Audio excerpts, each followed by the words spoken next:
Bütün sanatçılar hem kendilerine hem topluma resim yaparlar.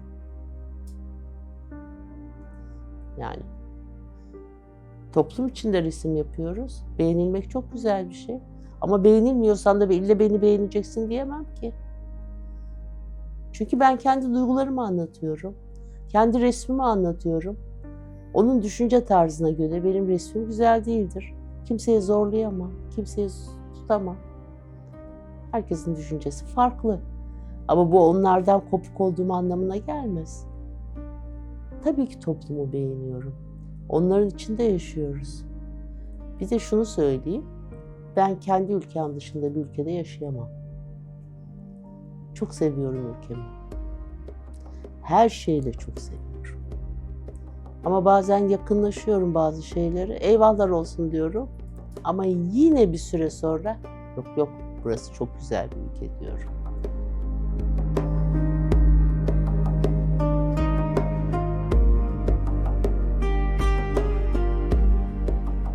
Hiçbir şey zorla yapılmaz. Zorla yapılanlar ortada. Eğitim. En önemli şey eğitim. Bakın, resim derslerini kaldırdılar. Deprem oldu. Bunu yazarsınız veya yazmazsınız. Ben deprem bölgesindeki 3 şehirde sanat sınıfı açtım. Sergi yaptım. Sergiden çıkan bütün gelirimle deprem bölgesine verdim. Benim adıma orada 3 tane sınıf var. Her sene oraya malzeme gönderiyorum. Çünkü o çocukların depremden üzüntüsünü atlatabilmeleri için sanat şart. Müthiş bir üzüntü içindeler, müthiş sıkıntı içindeler. Geldikleri zaman sanatla unutacaklar bunu. Farklı şeyler görecekler. Benim yapabileceğim bu kadar bir sanatçı olarak. Arkadaşlardan bunu isteyemem. Herkesin düşünce tarzı farklı. Benim düşünce tarzım budur.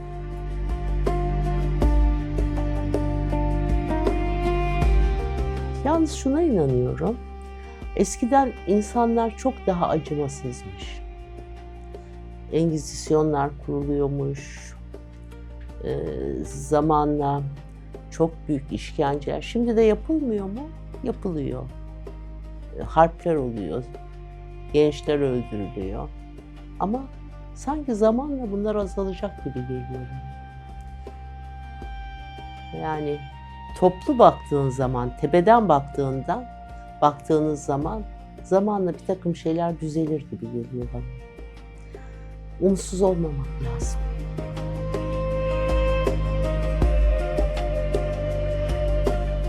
Sanatta da moda var.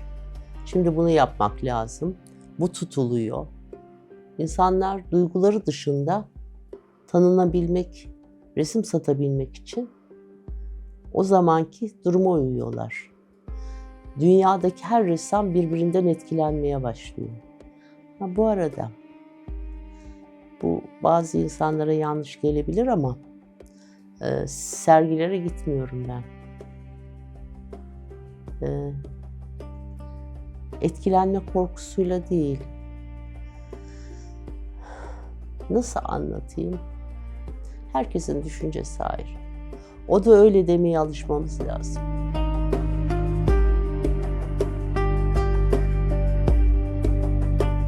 Bunda kimin suçu var sizce? Biraz da sanatçının suçu var bunda.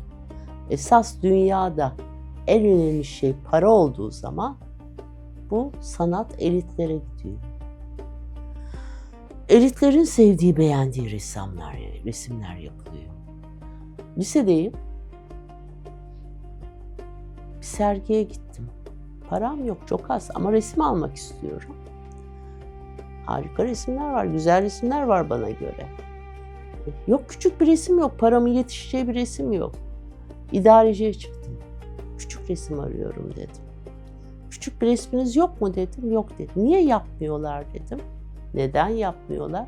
Çünkü ucuz küçük resimler. Atölyemde görmüşsünüzdür. Yığınlarca küçük resim var. Parası olmayanlara hediye ediyorum. En çok eleştiri aldığım ressam arkadaşlarımdan şey bu. Hediye edilmez resim. Parayla satılır, emek karşılığı. Alamıyor, gücü yok. Sanatı da halka indirmemiz lazım. Ne yapacağız? Boya harcıyoruz diyorlar. Kağıt harcıyoruz, tuval harcıyoruz. Çiz bir kağıda bir karalama ver. Yapmazlar. Bunu ister yayınlarsınız, ister yayınlamazsınız. Bu sert bir eleştiri ve bana çok kızarlar bunun için. Ben çok gücü yerinde olmayan eşime, dostuma resimlerin parasız veriyorum. Bir kısmı satılıyor tabii. Ama parasız verdiğim resimler de var. Bu yüzden 5000'e yakın resmim var.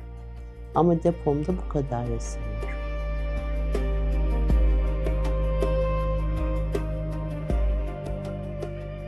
Modadan etkilenmiyorum. Toplumdan etkileniyor olsam modadan etkilenirim. Moda ile hiçbir ilişkim yok. Eskiden beri de yoktu. Yönlendirilmekten hoşlanmıyorum. Moda insanları yönlendiriyor. Şunu yapın diyor. Bunu yapın. Özgürlüğümü resimde buluyorum ben. Onun dışında her yerde yönlendirmeler var.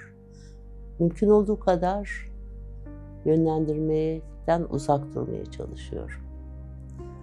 Daha önce belki söylemişimdir. Hocam Mehmet Güler Yüz'ün bir lafı vardı. Sınıfa cesur olun diyorum, sen camı açıp kendini dışarı fırlatıyorsun derdim. Özgürlüğüme çok meraklıyımdır. Tabii ki bir sanatçı beğenilmek ister. Alkışlarla yaşıyoruz denir ya. Tabii ki beğenilmek ister ama beğenilmezse de yaparım, beğenilse de yaparım. Yapacağım. Tabii ki sanat evrensel bir dil. Hem de çok önemli bir evrensel dil. Neden? Dünyanın, Afrika'da mesela, uzak bir ülke, orada sanatla yapılan bir şey bize çok hoş gelebiliyor. Türkiye'de yapılan güzel bir şey yurt dışında beğenilebiliyor. Bunun için yeterli. En iyi evrensel dil sanat esasında. Gerçi şimdi lisanı da çözdüler bilgisayarlar. Konuşurken bile karşı dile çevriliyor. Ama sanatta duygular var. Lisanda duygular insanlar tam anlamıyla anlatmıyor olabilirler. Ama sanatla duygularını gösteriyor sanatçılar.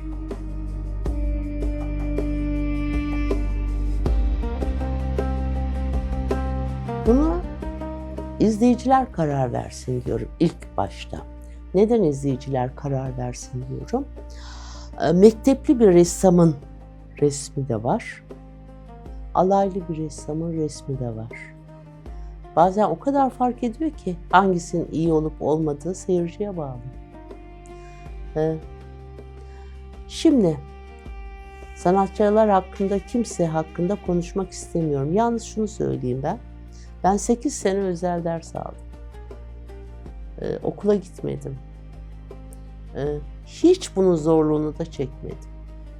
Şimdi açıkça bir eleştiri getirebilir miyim? Okullarda sağ olsun hocalarımız talebeleri kendilerinin birer benzeri yapıyorlar. Ben okullara girmek isteyen gençlerin resimlerini de gördüm. Harika resimler yapıyorlar. O okuldan çıkınca, hangi okuldan çıkarsa çıksın, ben bir resme baktığım zaman bu okuldan, bu okuldan diyebiliyorum. Türkiye'de eğitim sistemi biraz zor. Yurt dışında dosya sistemi var. Kendiler, gençler çalışıyorlar, resimlerini götürüyorlar. Daha iyi bir eğitim var. Fakat geçmişe baktığımız zaman çok ünlü ressamlar var dünya çapında. Bunların hangisi eğitimli? Alaylı bunlar. Duygu çok önemli. Duygu çok önemli. Biraz şımarabilir miyim? Bu bir yetenek. Evrenin verdiği bize bir yetenek. Atatürk'ün dediği bir söz var. Herkes her şey olabilir ama sanatçı olamaz diye. Onun da bir bildiği vardı muhakkak.